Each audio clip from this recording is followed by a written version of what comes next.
Good morning, everybody. It's about 9:15 a.m. West Coast time on Thursday, January 29th, continuing to follow developments in the United States and Minneapolis this week following the murder of Alex Preddy last Saturday morning on the streets of Minneapolis by Customs and Border Patrol agents.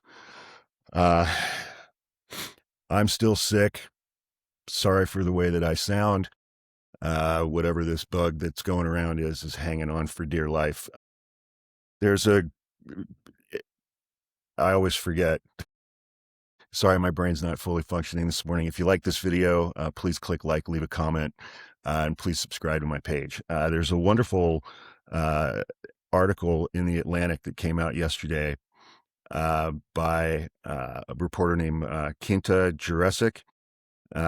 It's about the Department of Justice and how they are functioning as ICE's #1 ally.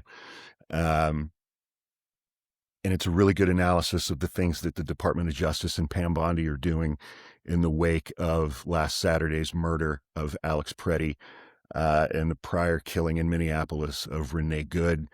And also in these conversations, I always make a point to mention that on New Year's Eve, the first U.S. citizen that was murdered by ICE this year was a black man from Los Angeles named Keith Porter, who was shot and killed by an off-duty ICE agent. That was not part of an ICE operation.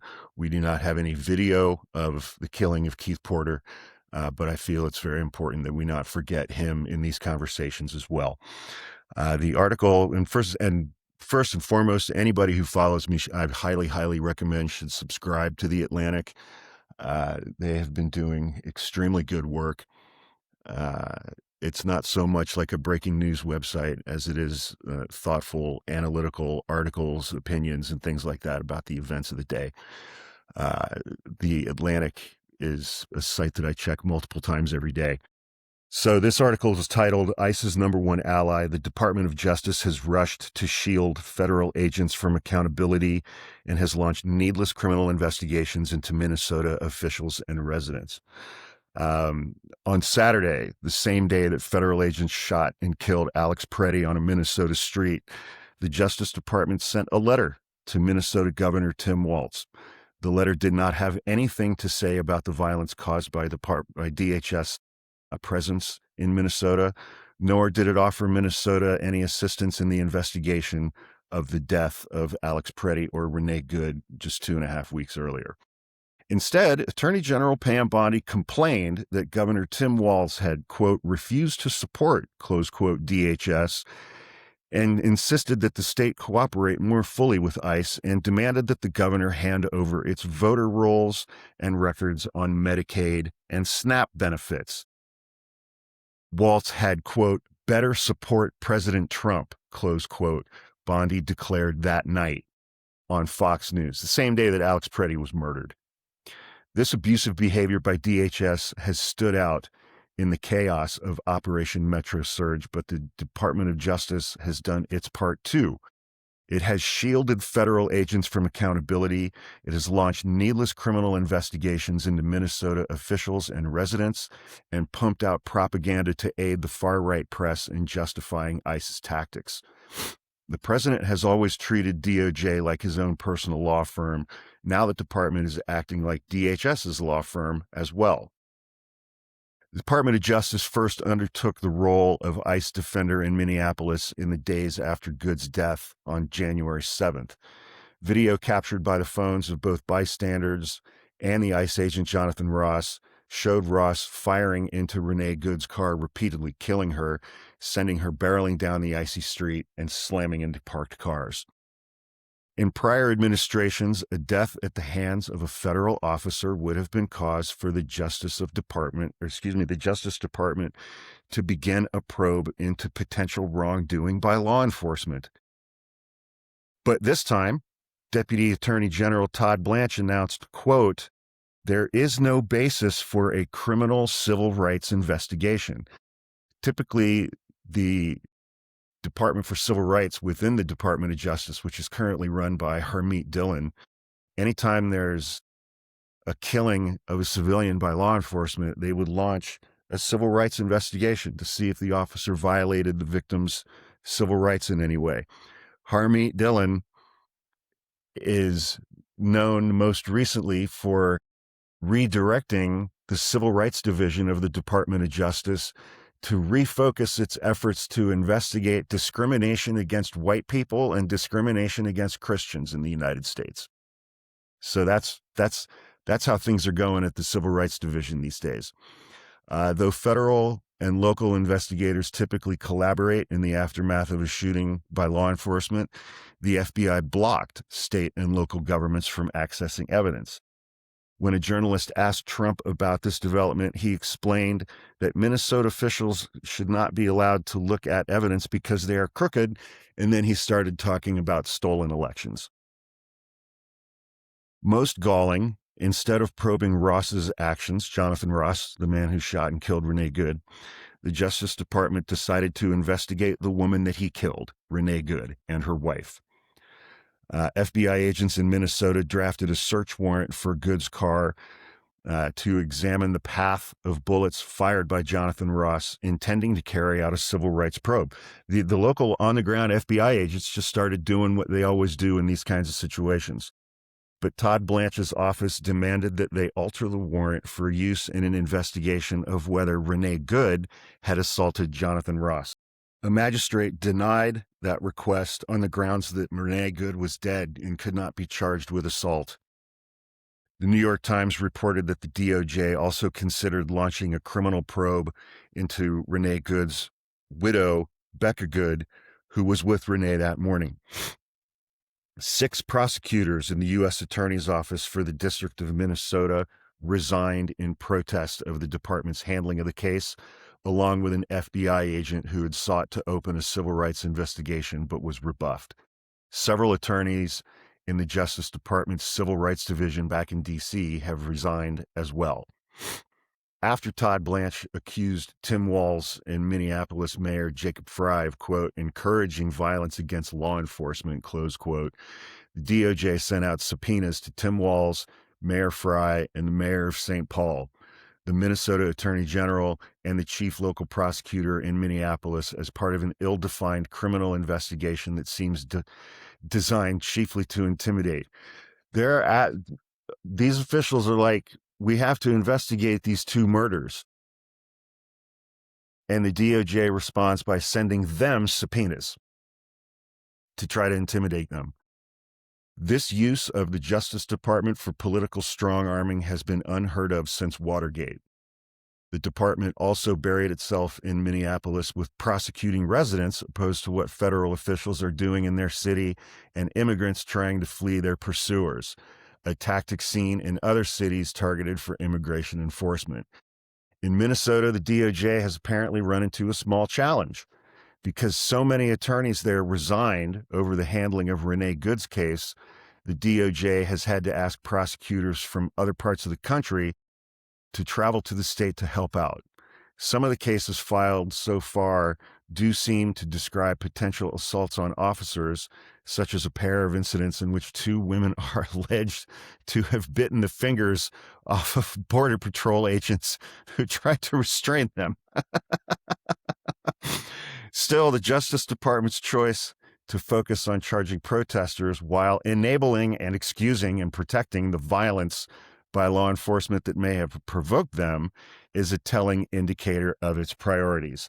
Among the prosecutions of protesters, perhaps the strangest story involves a desperate quest by the DOJ to bring charges against the former CNN anchor Don Lemon. On January 18th, Don Lemon documented because he's a reporter, documented a demonstration at a Southern Baptist church in St. Paul by a group of activists who accused the church pastor of also serving as the acting director of the local ICE field office. Because, what would Jesus do? What would Jesus do? ICE agent by day, pastor on the weekends. Jesus Christ. But prosecutors were unable to convince a magistrate to let them criminally charge Don Lemon along with the other protesters. Instead of taking the hint and giving up, however, the DOJ repeatedly tried and failed to bully judges into allowing them to bring the case. This past Monday, the department indicated that it had dropped its effort to force the court to reconsider, but Lemon may not be in the clear. Quote, "We are going to pursue this to the ends of the earth," promised Civil Rights Division leader Hermit Dylan, who's not white, by the way. So, not for nothing. She first tried to prosecute Don Lemon under a KKK act. A black man. Amazing. But she said she's going to pursue charges against Don Lemon to the ends of the earth. DOJ's obsession with pursuing charges over a single protest might seem puzzling, especially because this protest did not obviously break any laws or move beyond the bounds of protected speech under the First Amendment. As with the finger-biting cases, which featured prominently on Fox News, directing prosecutorial resources towards protesters who disrupted a church service helped amplify the administration's portrayal of Minneapolis as a battle between godly crusaders for justice and pathetic yet demonic leftist agitators. The White House published a digitally altered photo of one of the defendants, Nakima Levy-Armstrong, that changed both her stoic expression to a tearful one and darkened her skin. Nakima is black, just like Don Lemon. This was the context in which Pam Bondi sent her bullying letter to Tim Waltz on Saturday. Quote, "Accountability is coming," she posted on X, alongside a clip of her brandishing the letter on Fox News. Her post included no mention of Alex Preddy, who had been killed that morning. It's all for content. Everything they're doing is for content, whether it's for internet content, whether it's for Fox News hits or clips going on OAN or Newsmax or these podcasts. Everything, they're killing people for content. They're killing people for content.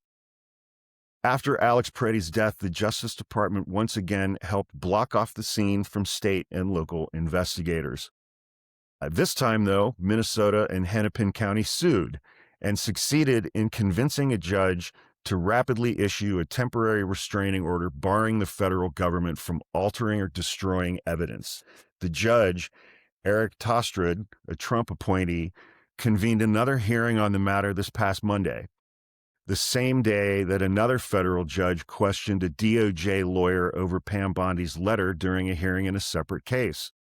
The state had pointed to the letter as evidence of the federal government's effort to bully Minnesota into carrying out Trump's will.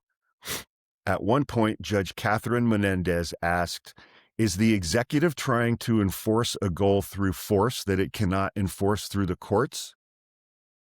Valid question. She has yet to rule. On Monday evening, Pam Bondi celebrated on Twitter that DOJ had successfully convinced the U.S. Court of Appeals for the Eighth Circuit to pause a district court's order barring federal agents in Minneapolis from harassing protesters. She celebrated that they were now going to begin harassing protesters again. The Attorney General of the United States celebrated the fact that law enforcement was now going to be able to be used once again against American citizens and civilians who are exercising their First Amendment rights. If I haven't said it yet in this video, Pam Bondi is an absolute fucking piece of shit. Still, the ground shifted under the DOJ's feet in days since Preddy's death. Greg Bavino, the preening 5-foot-tall Nazi Border Patrol chief, I added those words, who wandered around Minneapolis posing for photos and lobbing tear gas at protesters, left the city on Tuesday, seemingly pushed out by the administration. With public anger mounting towards the White House's deportation campaign, it's not clear whether DOJ will continue its aggressive approach or will they back down. They're sending in Tom Homan, who took a $50,000 bribe on tape from undercover FBI agents, believing that he was taking $50,000 in exchange for steering DHS contracts to their companies. Whatever DOJ chooses, though, any chance of it conducting independent investigations into the killing of Good and Preddy or Keith Porter seem to have vanished. In response to the events in Minnesota, Democratic members of Congress have called for the resignation of Christy Gnome, and the public's disapproval of ICE has surged. Any real reckoning must address the rot at the heart of DHS, but it will have to address the rot inside the Department of Justice, too. I felt that that article was an extremely good overview of where Pam Bondi and Todd Blanch's priorities right now. Their priorities are not with the American people. Their priorities are with shielding and covering for ICE and CBP agents who shoot and kill American citizens and civilians in the streets. They're covering for Donald Trump. They're covering for DHS and Christy Gnome. They are trying to use the courts to prosecute and persecute people who stand up against this administration. And as the article pointed out, the DOJ has not been used in this kind of manner in over 50 years, since Richard Nixon and Watergate. And I pray to God we can find a way to prosecute Todd Blanch and Christy Gnome and Pam Bondi when all of this is over. The three of them need to spend the rest of their lives in prison for what they're doing to this country today.